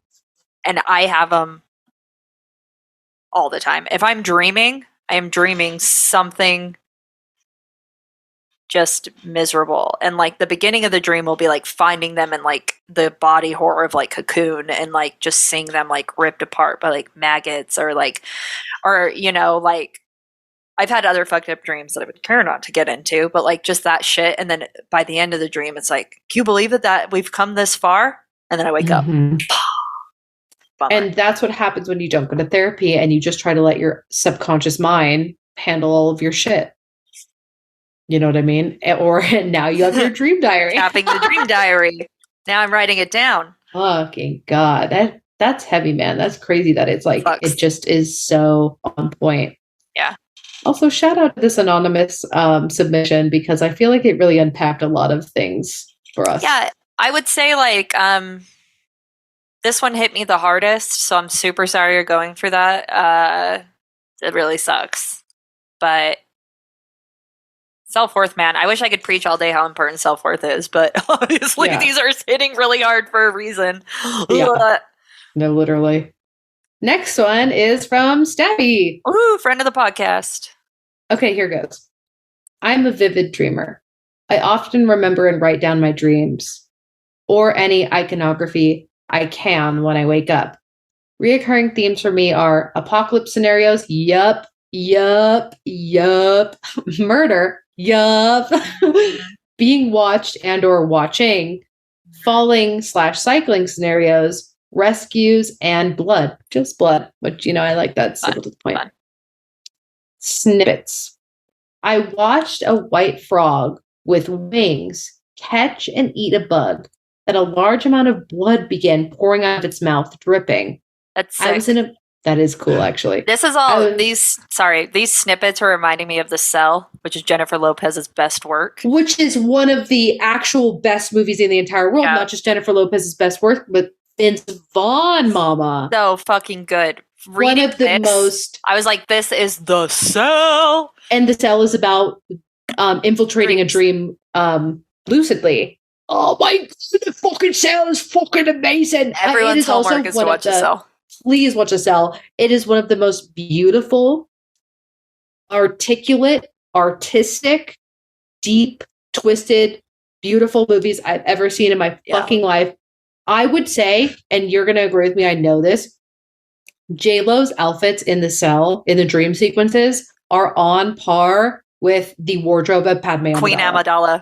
Yes. I knew you were going to say it because I'm on the same page, bitch. Yeah, it is literally... good. Oh my fucking god, I love fucking Cell. I literally just remembered how much The Cell changed my life, and everyone should watch it. The fact that my mom rented that for me from Reams, the grocery store, as a little kid, and let me watch it as a child. Fucking shout out to her, because that really left a mark. Yeah. She's so fucking cool for that. God, that movie's so fucking good. God. Anyway, I'm gonna watch this. How I'm pissed that we have to finish this episode. We can't stop it now. I know. How many more pages do we have left? We're almost done. Thank God. Yeah, we are watch this. Anyway, I'm gonna have to call Ty and see if he's seen it, because if not, I'm gonna have to wait tomorrow. Anyway, so the frog. I was in a pool with no bottom. I kept diving over and over and over, never surfacing. Bathtubs, sinks, pipes overflowing, water trucks and pumps. Also, pause real quick again. When I was a teenager, we grew up having a pool in our backyard, and I had reoccurring dreams of walking around the pool and my phone falling out of my pocket, which was a T-Mobile Sidekick, and diving in after it, and it always being just right out of the grasp of my hand, and that was the whole dream. That's wild. I'm almost watched Stabby die once, and it was the funniest thing I've ever seen in my life. What do you fucking mean? She almost died in the pool? No, so we went to the Lake Colt, right? Mm-hmm. And we had a floaty island where the people who had paddle boards would paddle people out on their little inner tubes, and then we just strung them together with like rope, whatever we had. The string from the tubes, we would untie it and then retie everyone together. And it was floaty island, and it was huge and it was beautiful. I was sitting across from my roommate, Vakilla, and Vakilla was like sitting in her tube, like her legs were floating in the water and she was just kind of sitting. And then I was sitting where my butt was in the hole, kind of lounging.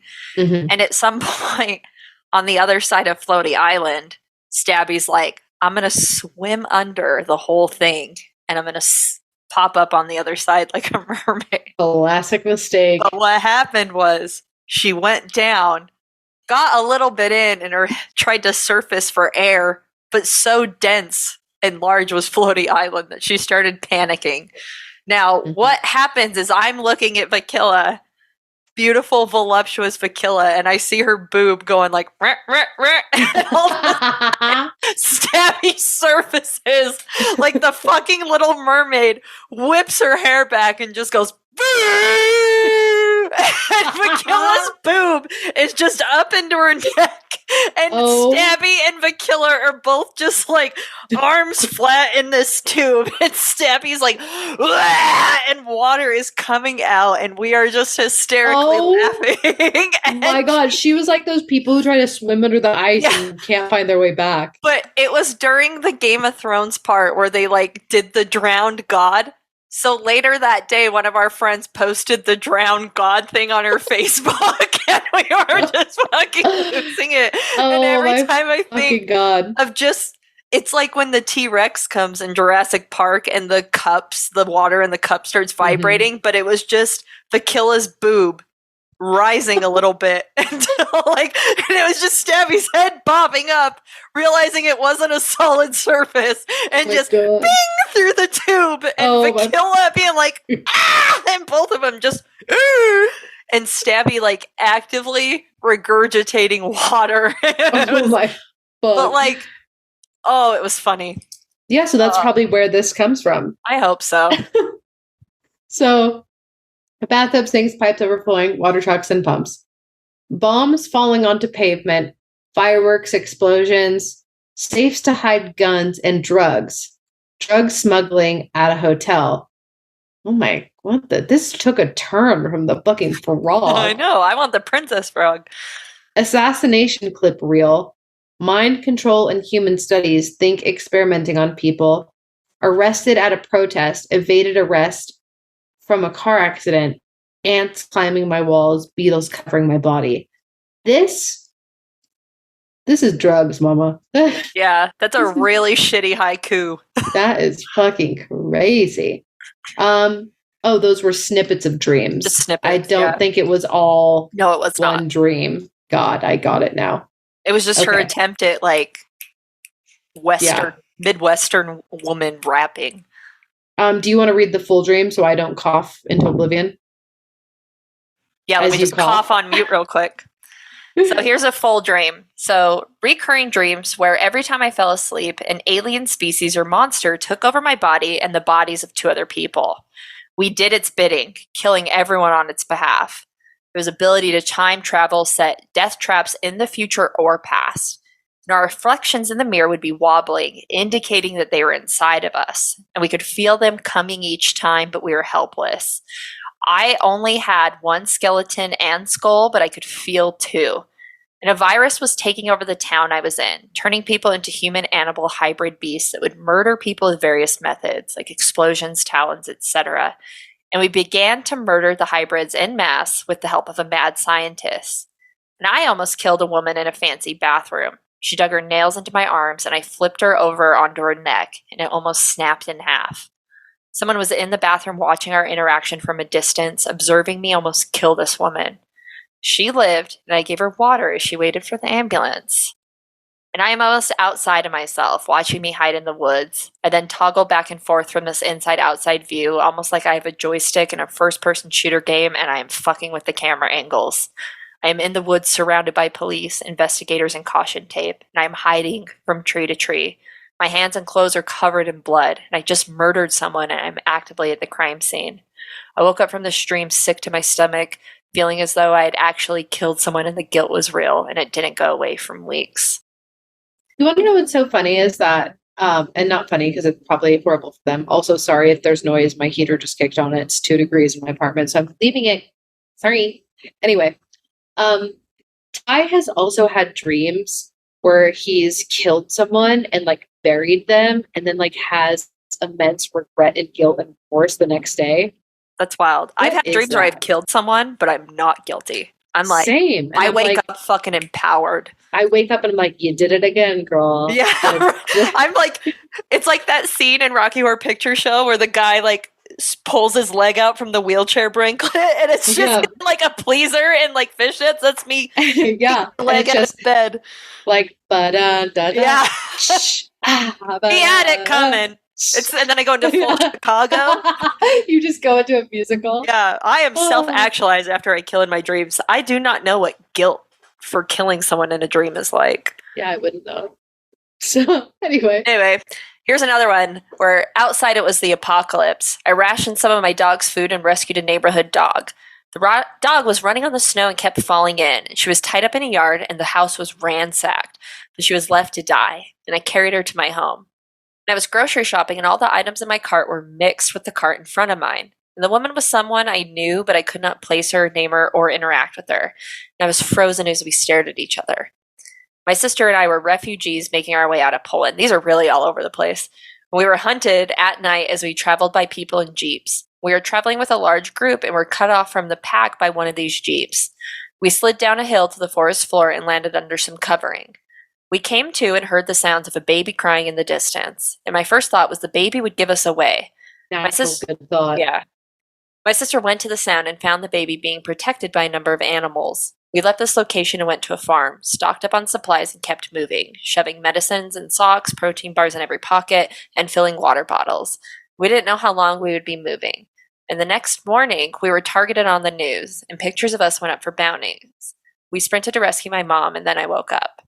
Jesus fucking Christ. Just dreaming of war crimes. So, as an aside, I have various examples of myself and my mom having premonitions or intense gut instincts that protect or inform us. My whole life, I've always discovered information a week or two before I needed it. I also sense an overwhelming urge to go out or stay home, usually narrowly missing something dangerous and finding out after the fact. I have intense deja vu episodes, and honestly, they are why I started looking into my dreams more. My spouse says I am incredibly lucky, but I think it's some other force.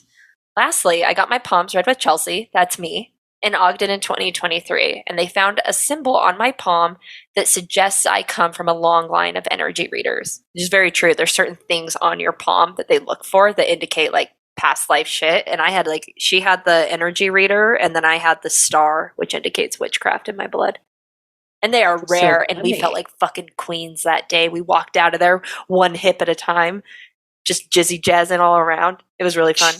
Yeah, I like that they gave you the witch one, even though like you're the most superstitiously religious anti-witch person I've ever met. Well, that's where I got that folklore magic book from. And I was like, hell yes, because they were saying like, you're fearing it for a reason. This went into like some past life regression stuff of like, are you fearing it for a reason because you were persecuted for it in the past and now you're trying to cosplay religion in this life to fix what got you killed in the last one? So that's so fucking tea right there. The lady recommended looking into it. So I have been reading more witchcraft stuff.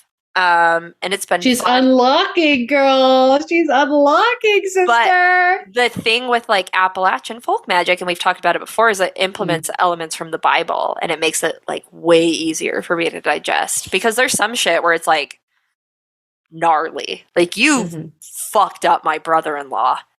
That was gnarly. We need to talk again. I need you to do it again. Slay, girl, you know it's easy. You know how to do it. Yeah, I'll send you a shitty cucumber. So here's the interpretation for Stabby. So your dreams are vivid and intricate, filled with various themes and symbols. It's important to note that dream interpretation is subjective, so it's kind of like tarot cards. It's up to you to determine what the meaning of these symbols are. But given the recurring themes and your mention of premonitions and intuitive abilities, your dreams might actually reflect a heightened sense of sensitivity to your surroundings and a deep connection with your subconscious mind. So based on that, here are some interpretations based on the themes in your dream. So violence, murder, and blood in dreams can symbolize intense emotions, repressed anger, or desire to confront and overcome challenges. It also might indicate a fear of losing control in certain situations.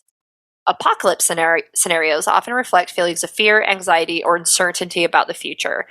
And these dreams might symbolize changes or transitions in your life that you find daunting or overwhelming. Dreams of being watched or watching could indicate feelings of being observed or judged in your waking life, and it might also represent a desire for privacy or a fear of intrusion. Falling dreams often represent a fear of failure, loss of control, or a sense of instability in your waking life. And cyclical scenarios might indicate a feeling of being stuck in a repetitive pattern or a fear of repeating past mistakes. Some of these are really on the nose. Dreams of rescuing others or being rescued might indicate a desire for security, support, or emotional connection, and it could reflect a subconscious wish to help others or seek assistance when needed.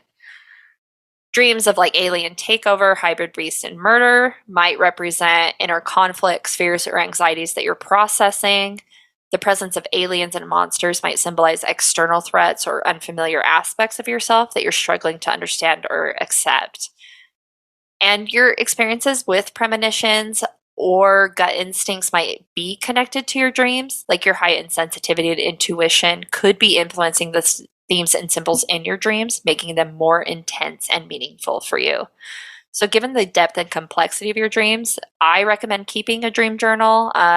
We recommend keeping a dream journal and track recurring themes and symbols, because analyzing these patterns over time could provide you with deeper insights to your subconscious mind and actually expand your intuitive abilities.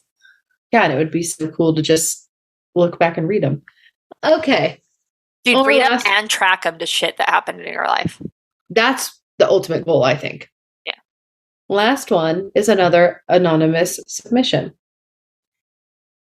The dream was set in a distant future. My friend, a real person, and I were part of a gang of spaceway robbers. Cool. That is tight. That is so cool. We were dressed in retro-futuristic spacesuits with the fishbowl helmets. We were armed with jetpacks and ray guns. We waited in the hold of our rocket ship until the signal. A light started flashing, and we quickly exited our rocket. And using the jetpacks and ray guns, we disabled the target spaceship and boarded it. Once inside the spaceship, we saw that it had a fancy interior, like a ballroom with a space chandelier full of fancy people. With a warning shot in the air, my friend took the lead and demanded all of the fancy people's money and jewels. We proceeded to rob the fancy space people at ray gun point. I appreciate the dedication to keeping us on theme. Yeah, this is sick. After the gang gathered all of the loot, my friend thanked them for their cooperation, shot some of the decorations, and we all left the spaceship the way we came and jetpacked back to our rocket. Once the hatch closed, we removed our helmets and shared some congratulations and a passionate kiss. Ooh, this is a fun dream. Oh, sorry. Then I woke up. I have never had romantic feelings about this friend. I still don't. Okay, well, that's just cinematic and fine and not weird. It was strange and unsettling. The dream was fun until the kissing part. I actively avoided this person in real life until I had time to process it all. You know, I get that. I think Chelsea and I off the mic were talking about having dreams of accidentally cheating on our partners. And I feel like that's what this feeling reminds me of, where you're like, in the dream, it's cool. And then you wake up and you're like, I didn't mean for that to happen. What the fuck was that? And I would process this as just the cinematic plot progressing, you know? It was the theater. It was a theater. Yeah, they had to do it for the plot. Big time. They had to do it for the award-winning kiss scene, which is just between two friends who are being paid for a gig. Yeah. So, you know, I get being bugged by that. So let's talk about it. Dreams set in futuristic or fantastical settings often symbolize the exploration of uncharted territories, new experiences, or unknown aspects of yourself. In this context, the space robber scenario could represent a desire for adventure, excitement, or a wish to break free from the constants of everyday life. Which, who doesn't fucking relate to that? That's fucking gorgeous.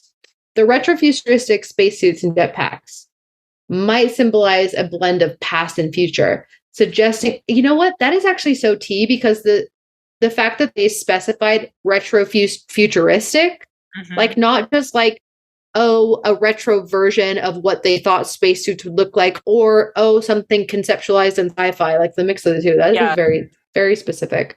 A blend between past and future, suggesting a need to reconcile or find balance between your past experiences and future aspirations.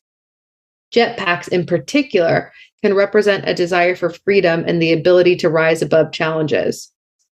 Robbing the fancy space people in the dream might symbolize a subconscious desire for power, control, or a wish to obtain something that feels unattainable in your waking life. It could also signify a feeling of injustice or a desire to challenge the status quo. The unexpected romantic encounter in the dream, even though you don't have romantic feelings for this friend, could represent a blending of emotional connections. It might symbolize a deep bond, trust, or intimacy with this person, even if it's not necessarily romantic in nature. Kissing in dreams can also signify a desire for closeness or unity. Feeling unsettled or uncomfortable after the dream is not uncommon, especially when the dream involved unexpected or unusual scenarios. Your subconscious mind might be processing complex emotions or experiences, even if they do not directly translate to your conscious thoughts or desires. And that's dream interpretation, y'all. That is so fun. It is so fun. I feel like not only did I learn a lot about everyone who submitted, but I feel like we also learned a little bit about ourselves because I have some of the same dreams as y'all. I think we all do. And I feel like some of these explanations were really universal, but in that they made so much sense. The only thing I was surprised that we didn't hear was like naked dreams. I have naked dreams, but they're not, those are the fun ones, man. I used to have naked dreams when I was younger that I would my mom would be dropping me off at school and I would walk out of the car and be naked. Yeah. I, for some reason, always have naked dreams at Lagoon. Don't know why. That is weird. And for the non-locals, Lagoon is just a theme park. Yeah, it's just, yeah. What? Roller coaster. Meaning of being, I think it's like accidentally naked, right? Yeah. It's not like, okay. Vulnerability. Dreaming of being accidentally naked can symbolize, where did this go? A feeling of vulnerability or exposure in your waking life. You may feel emotionally exposed or out of your comfort zone in particular situations. It may indicate a fear of embarrassment or concern about making a mistake in public or a social setting. This might also be reflective of anxieties related to how others perceive you. Dreaming of being naked can also be linked to issues related to self-esteem, body image, or self-acceptance. It may represent a desire for more authenticity or a need to confront and embrace one's true self, which makes sense because I had these as like a child. I don't know about you and Lagoon, though. Being accidentally naked in a dream can also symbolize a feeling of unpreparedness or fear of being caught unaware in a situation. It might be a manifestation of general anxiety or a specific situation where you felt unready. Oh, interesting. Well, damn. There you go. I loved it. I love learning about dreams. I feel comforted and unsettled at the same time because I am comforted in the fact that we all have some similarities in our dreams, and I am unsettled in the fact that science does not really understand them, and we don't really know what's going on. I like to blame the ghosts. Probably, honestly. But yeah, that's that. Speaking of things that you should dream of, and by dream of, I mean make reality. In our bios, we are at Go to Hell Podcast. I am at Noelle Fain. That is at Sithlard. In our bios on all social media, whether it be actually just two, Instagram or Twitter, you can find a link to a link tree. And in that, you can get access to our Patreon. $1 gets you in. Listen, we have a lot of fun. It's a good fucking time. New episodes every week. I used to be offended when people said they preferred Patreon over main episodes, but actually after the last few Patreons we've had, I get it. Like, I get it. I get why people love it. It's just, a little bit of a therapy session, if you will. Yeah. Something like that. I'm surprised that people prefer it. I mean, I'm surprised as well, but I think that, we are... people don't want to hear what I think. They just want to hear whatever the facts I regurgitate. I mean, yes, but I also think that we're not the voice of a generation. We're the voice of abomination. And that's what Patreon is. Let me write that down. You know what I'm saying? And that's why they pay $1 every month, girl. So go check us out on Patreon. We also have a link to our merch page. 100% of the proceeds there are donated to nonprofit charities of our fucking choice, bitch. But most of the time, they're cool things that you also like as well. Yeah. So go check that out. We have a featured merch item, which is the Why Be Clear When You Could Be Queer L. Ron Hubbard anti-Scientology shirt that Chelsea made. So fucking cool. So check that out. We also have links to our Facebook group for the boomers, our Discord server for everyone else.